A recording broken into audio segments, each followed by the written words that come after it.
নজর রাখবো অন্যান্য খবরে। কৃত্রিম বুদ্ধিমত্তার কামাল, বিশ্বজুড়ে চলছে কর্মী ছাঁটাই। দৈত্যকার টেক কোম্পানিগুলো লেভ করছে এবং বিপুল সংখ্যক কর্মী চলতি বছরে এ পর্যন্ত কর্পোরেট কোম্পানিগুলিতে কাজ হারিয়েছেন লক্ষাধিক। অ্যামাজন, টিসিএস, ইন্টেল সহ বিশ্ববিখ্যাত কোম্পানিগুলিতেও কর্মী ছাঁটাইয়ের আশঙ্কা এখনো পর্যন্ত সামনে আসছে। বিভিন্ন যে জায়গাগুলো রয়েছে, অর্থাৎ চলতি বছরে যে সমস্ত যে কর্পোরেট কোম্পানিগুলো, সেখানে প্রচুর মানুষজন কাজ হারাচ্ছেন। অ্যামাজন, টিসিএস, ইন্টেল সহ বিশ্ববিখ্যাত কোম্পানিগুলিতে কর্মী ছাঁটাইয়ের সম্ভাবনা, বিপুল সংখ্যক কর্মী ছাঁটাইয়ের পথে। এআইয়ের দাপটে বিশ্বজুড়ে কর্মী ছাঁটাই চলছে। বিভিন্ন কর্পোরেট সংস্থাগুলিতে বিপুল সংখ্যক কর্মী ছাঁটাই চলছে প্রায় প্রতিদিনই। পলিটিক্যাল এডিটর আশিস চট্টোপাধ্যায় রয়েছেন আমাদের সঙ্গে। আর আশিস দা, কর্পোরেট কোম্পানিগুলিতে কাজ হারিয়েছেন লক্ষাধিক মানুষজন এবং কৃত্রিম বুদ্ধিমত্তার জন্য একের পর এক মানুষজন কাজ হারাচ্ছেন। এর ভবিষ্যৎ কি হতে চলেছে?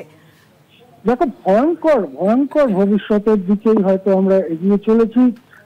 কেননা প্রথমে যখন এআই বা কৃত্রিম বুদ্ধিমত্তা কথাটা আমাদের কাছে এসেছিল, আমরা হয়তো তখন ভেবেছিলাম যে আমাদের জীবন সহজ হয়ে যাবে।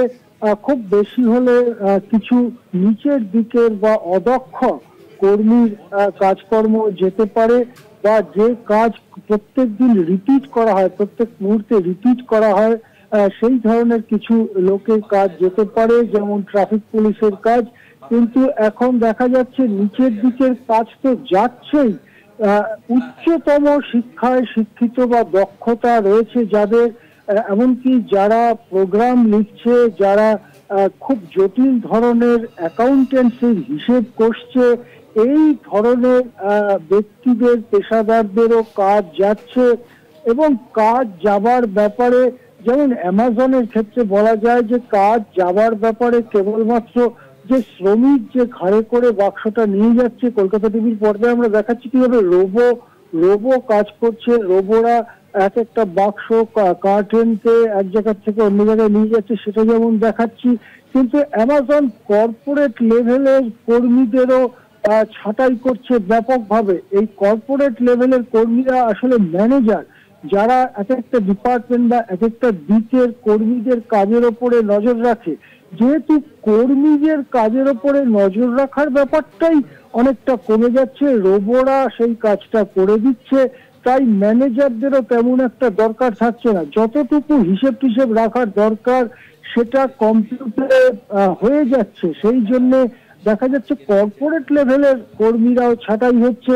পাশাপাশি টিসিএস এর মতো কোম্পানি, যেখানে প্রোগ্রাম লেখা হয়, যেখানে অ্যাপ তৈরি করা হয়, সেখানে এমন অ্যাপ বানিয়েছেন প্রতিভাবান মানুষেরা যে অ্যাপ নিজেই নতুন অ্যাপ লিখতে পারছে। ফলে অ্যাপ লিখিয়ে যারা বিসিএ, এমসিএ করে আরো উচ্চতর দক্ষতা অর্জন করে সেই সব চাকরি পেয়েছিলেন, তাদের চাকরি আর থাকছে না।